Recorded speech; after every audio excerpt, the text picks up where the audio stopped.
오늘 본문 말씀을 봉독해 올리겠습니다.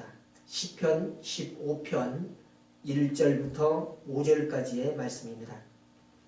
여호와여, 주의 장막에 유할 자 누구오며 주의 성산에 거할 자 누구오니까? 정직하게 행하며 공의를 일삼으며 그 마음에 진실을 말하며 그 혀로 참솟지 아니하고 그 버되게 행악지 아니하며 그 이웃을 해방치 아니하며 그 눈은 망령된 자를 멸시하며 여호와를 두려워하는 자를 존대하며 그 마음에 소하는 것은 해로울지라도 변치 아니하며 별리로 대금치 아니하며 뇌물을 받고 무지한 자를 해치 아니하는 자니 이런 일을 행하는 자는 영영이 요동치 아니하리이다. 아멘. 기도 드리시겠습니다. 감사하신 아버지 하나님, 오늘도 부족한 저희들을 하나님을 예비하는 이곳에 서게 하여 주심을 감사를 드립니다. 늘 삶을 살아가면서 베푸시는 은혜가 충만하지만 우리는 그 은혜를 온전히 누리지 못하였음도 이 시간 고백합니다.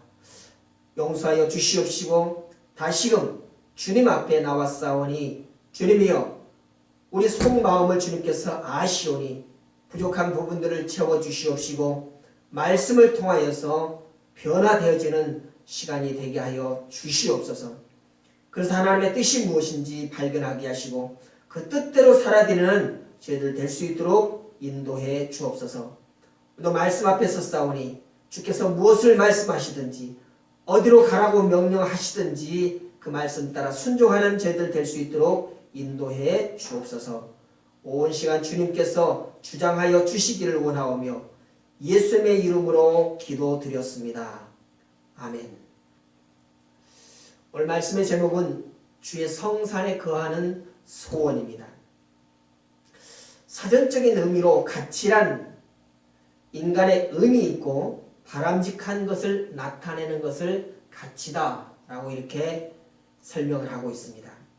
한 사람의 가치를 결정하는 조건은 무엇일까요? 사람들은 지식이나 신분, 소유 등에 의해서 인생의 가치가 결정되어진다라고 말을 하고 있습니다. 그러나 사람의 진정한 가치는 그가 가진 소원에 의해서 결정되어지는 것을 오늘 우리는 성경을 통해서 깨닫게 됩니다. 그래서 소원은 사람을 빚어 만드는 조각가의 칼과 같다라고 하는 그런 말이 있습니다. 옛날 알렉산더 대왕은 인도 원정을 떠나기 전에 그리스의 철학가 디오게네스를 만났습니다. 그 앞에 서 있는 알렉산더를 향하여서 디오게네스가 묻습니다. 무엇을 위해서 그렇게 멀고 먼 정보를 떠나려 하십니까? 인도를 정복하고 세계를 다 정복하면 폐하는 무엇을 얻습니까? 알렉산더는 전 세계를 모두 정복하고 편히 쉬면서 인생을 즐길 생각이요 라고 대답했습니다. 디오게네스는 웃으면서 말했습니다. 폐하는 정말 바보입니다. 나는 지금 벌써 쉬고 있습니다. 저는 세계를 정복하지 않았지만 이미 정복자의 인생을 누리고 있습니다. 그저 한 가지 바라는 것이 있다면 폐하께서 옆으로 좀 비껴주시는 것입니다. 지금 폐하께서 햇빛을 가리고 있으니까요. 알렉산더의 마음은 정복력으로 가득했지만 디오게네스는 욕망을 정복한 기쁨으로 가득 차 있었습니다. 두 사람의 생각이 달랐고 그 때문에 두 사람이 중요시하는 가치도 달랐던 것이죠. 오늘 말씀의 본문에서 다윗의 소원을 우리는 읽을 수가 있습니다. 다윗은 이스라엘이 배출한 최고의 인물 중 한 사람입니다. 하나님께서는 다윗을 만났을 때 내 마음에 합한 자다 라고 이렇게 말씀하셨습니다. 다윗이 위대한 이유가 무엇일까요? 그 이유는 왕이기 때문이 아니라 그가 가진 소원이 특별했기 때문입니다. 그렇다면 다윗의 소원은 무엇이었습니까? 오늘 본문 1절은 다윗의 소원을 여실히 보여줍니다. 여호와여, 주의 장막에 유할 자 누구오며 주의 성산에 거할 자 누구오니이까? 이것이 다윗의 소원이었고 기도의 제목이었습니다. 여러분의 소원은 무엇이고 여러분의 기도의 제목은 무엇입니까? 다윗의 소원이 특별한 이유는 그가 가질 수 있는 다른 소원이 얼마든지 있었기 때문입니다. 그가 왕이었기 때문에 어떻게 하면 나라를 부강하게 할 수 있으며 어떻게 하면 주변 나라들을 이길 수 있겠습니까? 라고 하는 그런 소원도 가질 수 있었을 것입니다. 그러나 그는 주의 장막에 머무르고 주의 성산에 사는 사람이 되는 것이 바로 자기의 소원이다 라고 이렇게 고백하고 있습니다. 주의 장막에 머물고 싶다는 그의 소원은 일시적인 것이 아니라 평생을 두는 그런 소원이었던 것입니다. 그는 대적들과 맞서 전쟁의 상황에서도 다른 것을 구하지 않고 여호와의 집에 거하는 그런 꿈을 꾸었다라고 하는 것이죠. 시편 27편 3절과 4절에 말씀합니다. 군대가 나를 대적하여 진칠지라도 내 마음이 두렵지 아니하며 전쟁이 일어나 나를 치료할지라도 내가 오히려 안연하리로다. 내가 여호와께 청하였던 것 한 가지 일 곧 그것을 구하리니 곧 나로 내 생전의 여호와의 집에 거하여 여호와의 아름다움을 앙망하며 그 전에서 사모하게 하실 것이라. 아멘. 그는 전쟁의 날에도 여호와의 집을 사모하는 것으로 소원하였습니다. 그는 유명한 시편 23편 6절에서도 이렇게 말합니다. 나의 평생의 선하심과 인자하심이 정녕 나를 따르리니 내가 여호와의 집에 영원히 거하리로다. 아멘. 다윗이처럼 여호와의 성산에서 여호와와 하나님과 함께 사는 것을 소원한 이유가 무엇일까요? 그 이유는 여호와 하나님과 함께하면 나머지 모든 것들은 다 해결되어진다 라고 하는 것을 알았기 때문인 것입니다. 한 왕이 있었습니다. 왕에게는 세 아내가 있었습니다. 왕은 세 아내 중에 누가 자신을 가장 사랑하는지를 알고 싶어 했습니다. 그는 왕비들에게 가장 원하는 소원을 한 가지씩 말해보라 라고 이렇게 말했습니다. 첫째와 둘째 왕비는 최고의 보석과 최고로 아름다운 궁궐을 원했습니다. 그러나 셋째 왕비는 오직 왕께서만 제 곁에 계시면 됩니다 라고 대답했습니다. 세 왕비 중에서 가장 현명한 왕비는 말할 것도 없이 세 번째 여인입니다. 왕만 곁에 있으면 보석이든지 궁궐이든지 무엇이 문제가 되겠습니까? 다윗도 이런 사실을 알았습니다. 여호와 하나님과 함께하면 모든 것이 해결되어진다라고 하는 것을 알았습니다. 사무엘이 와서 다윗에게 기름 부은 다음 날부터 하나님의 영이 그와 함께 하셨는데 그 후로 다윗은 그와 함께 하시는 여호와 하나님으로 인하여서 승승장구했습니다. 골리앗을 이길 때도 또 숱한 전쟁을 치를 때도 사울 왕에게 쫓길 때도 언제나 하나님의 영이 그와 함께 하셨습니다. 그가 강할 수 있었던 것은 다 하나님께서 그와 함께 하셨기 때문인 것입니다. 이런 체험을 통해서 그는 여호와 하나님께서 함께 하시지 않으시면 자신은 아무것도 아니다라고 하는 것을 알고 있었습니다. 다윗은 자신에게 가장 치명적인 일이 하나님의 성령께서 떠나는 것임을 알았습니다. 그러기에 그는 밧세바로 인하여 범죄한 후에도 단 한 가지 하나님의 영이 떠나는 것을 두려워하여 나를 주 앞에서 쫓아내지 마시며 주의 성신을 내게서 거두지 마소서라고 기도하고 있습니다. 그런 여호와 하나님과 함께하는 것이 하나님 없이 풍성한 것보다 평안함을 알았던 것입니다. 그래서 시편 4장 7절과 8절에서도 주께서 내 마음에 두신 기쁨은 저희의 곡식과 새 포도주에 풍성할 때보다 더하니이다. 내가 평안히 눕고 자기도 하리니 나를 안전히 거하게 하시는 이는 오직 여호와시니이다 라고 이렇게 고백했습니다.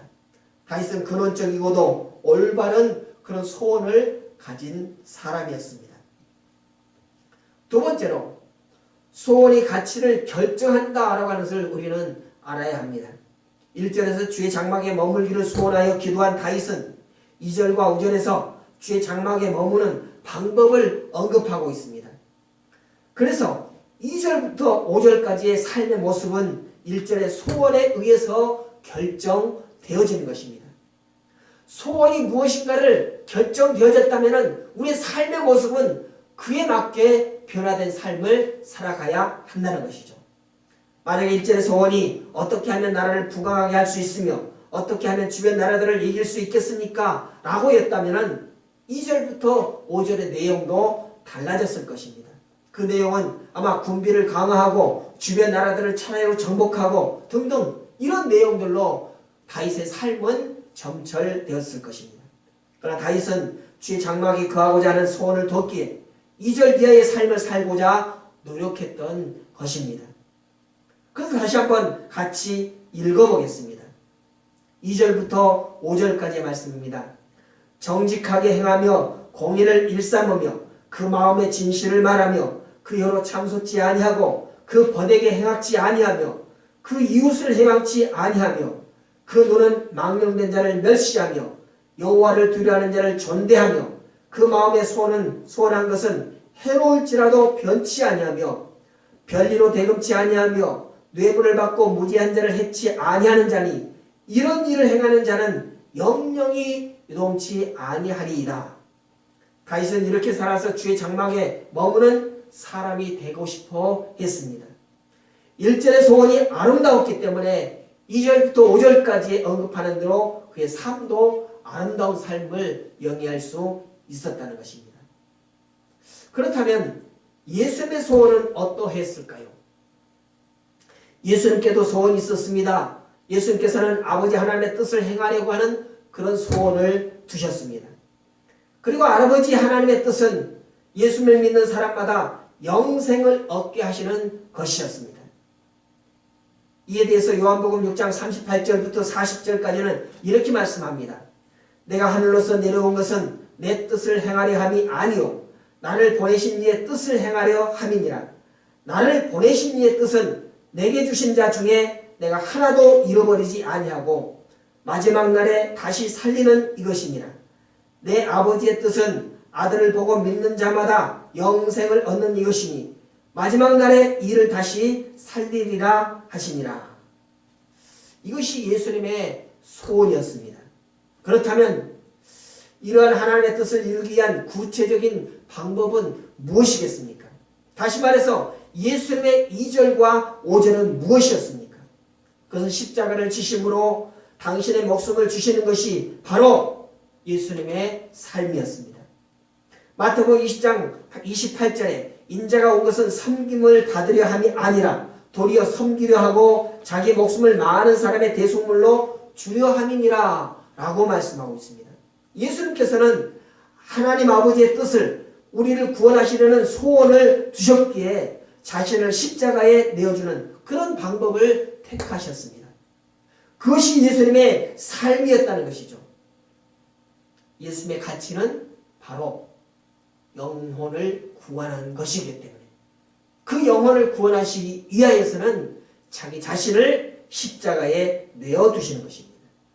그렇다면 오늘 우리의 소원을 다시 살펴봐야 할 것입니다. 우리의 소원을 다시 한번 써야 할 것입니다. 오늘 사순절 세 번째 주일입니다. 예수님의 고난을 생각하면서 보내는 오늘 우리는 우리 마음을 지배하고 있는 소원이 무엇인가를 깊이 한번 생각해 보아야 합니다. 다시 말해서 우리 가슴을 채우고 있는 1절 소원은 어떤 내용이어야 할까요? 여기서 예수님의 제자들의 소원을 한번 우리는 생각해 보기를 원합니다. 그들은 예수님께서 세상에 오신 목적을 이루기 위해서 예루살렘에 올라가시는 길에서조차 서로 누가 큰지에 대해서 다투고 있습니다. 그뿐만 아니라 야고보와 요한은 어머니까지 대동해서 자신들을 예수님의 보좌 오른쪽, 왼쪽에 앉게 해달라고 요청했습니다. 마태복음 20장 20절 21절을 보면 그때 세베대의 아들 어미가 그 아들들을 데리고 예수께 와서 절하며 무엇을 구하니 예수께서 가라사대 무엇을 원하느뇨 가로되 이 나의 두 아들을 주의 나라에서 하나는 주의 우편에 하나는 주의 좌편에 앉게 하소서라고 되어 있습니다. 이때 나머지 10명의 제자는 어떤 마음을 가졌을까요? 그들도 똑같았습니다. 마태복음 20장 24절을 보면 10 제자가 듣고 그 두 형제에 대하여 분이 여기거늘 이라고 말씀하고 있습니다. 결국 예수님께서 세상에 오신 목적을 이루시고자 십자가를 향해서 나아가고 계시지만 예수님의 마음을 함께 나누어야 할 제자들은 예루살렘에 올라가서 영광을 얻을 궁리만 하고 있었다는 것이죠. 같은 마음을 가지고 있었는데 요한의 어머니가 선수를 치는 것을 보고 다른 제자들은 분노했다라고 하는 말씀인 것입니다. 더구나 제자들의 이러한 모습은 예수님이 자신의 죽음을 언급하신 직후에 이어지고 있다는 것이 더 충격으로 다가오고 있습니다. 예수님께서 죽음을 예고하시는 말씀이 마태복음 20장 17절부터 19절에 나오고 있습니다. 예수께서 예루살렘을 올라가려 하실 때에 12 제자를 따로 데리시고 길에서 이르시되 보라 우리가 예루살렘으로 올라가노니 인자가 대제사장들과 서기관들에게 넘기우매 저희가 죽이기로 결단하고 이방인들에게 넘겨주어 그를 농욕하며 채찍질하며 십자가에 못 박게 하리니 제3일에 살아나리라. 제자들은 이 말씀을 들은 직후에 곧바로 자기들의 욕심을 드러낸 것입니다. 예수님을 통해 영광을 얻겠다는 것이 제자들의 소원이었습니다. 예수님과 제자들은 같은 길 위에 걸었지만 지향하는 방향은 전혀 달랐던 것입니다. 이제 우리의 소원을 재검토해야 할 때입니다. 1절의 소원이 올바를 때 2절부터 5절의 삶도 올바르게 됩니다. 1절의 소원이 악하면 그것을 이루기 위한 2절과 5절의 방법도 악하게 될 것입니다. 그러면 결국 그의 인생 전체가 악한 그런 삶을 살 수밖에 없다는 것입니다. 우리의 소원을 예수님의 소원에 맞춰야 할 것입니다. 생명을 건지는 사명자가 되려는 소원, 하나님의 영광을 위해서 살겠다라고 하는 소원을 가지십시다. 그리고 구체적인 삶의 전략을 세워 나가십시다. 2절부터 5절에 다시 써내려가 가자는 그런 말씀인 것입니다. 우리 하나님 앞에 깊이 기도하면서 1절을 다시 쓰고 그에 따라 2절부터 5절의 말씀을 다시 쓰기를 원하는 것입니다. 1절을 다시 쓰는 일은 우리 생애 끝날까지 계속 되어져야 할 것입니다. 끊임없는 자기 성찰을 통해 주님의 소원에 가까워지기를 기원합니다. 그리하여 주님의 고난에 동참하는 성도가 되어지기를 원합니다. 기도 드리시겠습니다. 온 우주를 창조하시고 그 안에 있는 모든 것을 주관하시며 주장하시는 아버지 하나님, 모든 상황이 주 앞에 예배하기 어렵게 하는 중에서도 주님의 사랑하는 백성들이 주 앞에 보복하여 진정으로 예배합니다. 이 땅에서는 보이는 것이 길이 없어 하늘문을 열고 우리의 기도를 들으시는 주님께 기도할 수 있음에 감사를 드립니다. 주의 백성 이스라엘이 하나님의 뜻대로 살지 못하는 잘못을 행할 때에도 주께서는 통회의 기회를 허락하셨습니다. 이 시간 우리의 잘못과 허물을 주님 앞에 통회하며 주님의 얼굴빛을 구하오니 우리에게서 주의 시선을 거두지 마시옵소서. 다시 한번 주의 백성들에게 긍휼을 베풀어 주시어 우리에게 주신 명령을 준행하며 주님 이루시고자 하시는 뜻을 이루시옵소서. 주님, 전 세계적으로 코로나 바이러스로 인하여서 고통을 당하는 자들이 많습니다. 특별히 한국 강토가 이 바이러스로 인하여서 고울고울해서 고통의 아우성이 울려 퍼지고 있습니다. 하나님께서 우리를 지으시며 가장 기뻐하시며 보시기에 참 좋았던 인생들이 바이러스 감염으로 말할 수 없는 고통의 시간을 보내고 있습니다. 속히 백신이 개발되게 하시고 이 땅에 질병으로 아파하는 인생들이 치료되지는 역사가 있게 하여 주시옵소서.